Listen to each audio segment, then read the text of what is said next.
Easterlies pa rin o yung mainit na hangin galing sa karagatang Pasipiko ang umiiral dito sa silangang bahagi ng Luzon at Visayas. At makikita natin dito sa ating latest satellite imagery na ngayong madaling araw pa lamang may mga kaulap na tayo dito sa silangang bahagi ng ating bansa.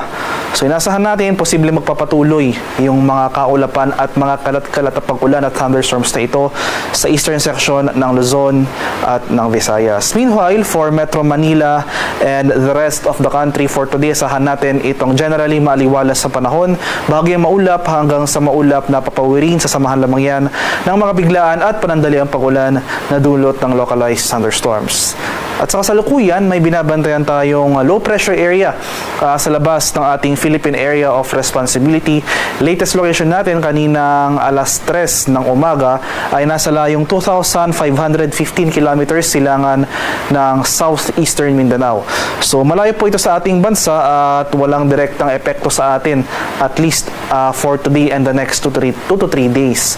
At malit pa naman yung chance na maging bagyo within the next 24 hours.